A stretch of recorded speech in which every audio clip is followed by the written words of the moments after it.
Jagalah hatimu dengan segala kewaspadaan, karena dari situlah terpancar kehidupan.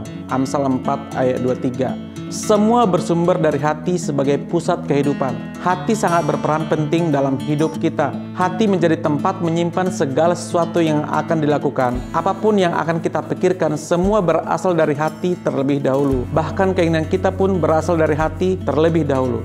Jadi apapun yang ada dalam hati kita, itulah yang akan dipikirkan dan diinginkan, dikatakan dan dilakukan. Untuk mengeluarkan hal-hal positif dari hati kita tidak bisa ditentukan oleh orang lain, tapi adalah keputusan kita sendiri. Tuhan tidak bisa menjaga hatimu, tapi saudara sendirilah yang akan menjaga hati sendiri. Supaya menghasilkan buah yang baik tergantung dari pergaulan kita masing-masing. Jika saudara sering bergaul atau hidup dalam lingkungan yang selalu negatif, berpikir negatif, suka gosip, iri dan lainnya, tidak diragukan lagi, maka hatimu akan tercemar dari hal itu. Sehingga perkataan yang keluar dari mulut kita juga hal-hal yang negatif. Ibarat hati adalah sumber mata air. Bila sumbernya kotor, maka kotorlah airnya. Namun bila sumbernya bersih, maka bersihlah airnya. Kita mesti menjaga hati kita agar tetap bersih. Tetapi hati tidak dengan sendirinya bersih. Kita harus menjaganya agar tidak tercemari. Memang sulit bagi kita untuk mengendalikan hati kita, tetapi kita punya Allah yang tahu keterbatasan kita. Tuhan sanggup memulihkan hati kita, menyembuhkan yang terluka, membersihkan yang kotor, dan mengembalikan yang tersesat. Oleh sebab itu, kita harus menyediakan diri kita untuk siap dikoreksi dan dibentuk, serta diperbaharui oleh Tuhan. Isilah terus hati kita dengan firman Tuhan.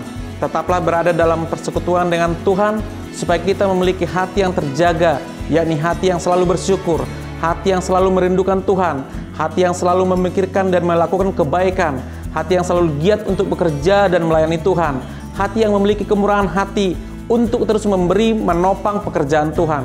Memang tidak mudah menjaga hati kita tetap selaras dengan Tuhan. Bisa saja kita berpikir, seharusnya saya yang diistimewakan, seharusnya saya yang didahulukan, seharusnya saya yang dipanggil ke depan. Yang ujungnya, jika itu tidak kita dapatkan, kita akan kecewa, cemburu sama orang yang memperolehnya. Untuk itu, kita dapat melakukannya lebih mudah. Maka kita perlu mengganti pusatnya, bukan lagi di saya dan saya, tapi dia, dan dia, yaitu Tuhan. Ketika pusat hidup kita adalah Tuhan, maka sikap rendah hati akan lebih mudah kita lakukan. Orang bisa terus rendah hati ketika ia menyadari bahwa pencapaiannya adalah berkat Tuhan, bukan usaha manusia. Rendahkanlah hatimu di dalam tangan Tuhan yang kuat. Karena jika Tuhan yang angkat, tidak ada yang bisa menurunkannya. Karena itu, percayalah kepada Tuhan dengan segenap hatimu, dan janganlah bersandar kepada pengertianmu sendiri. Amsal 3 ayat 5. Tuhan Yesus memberkati.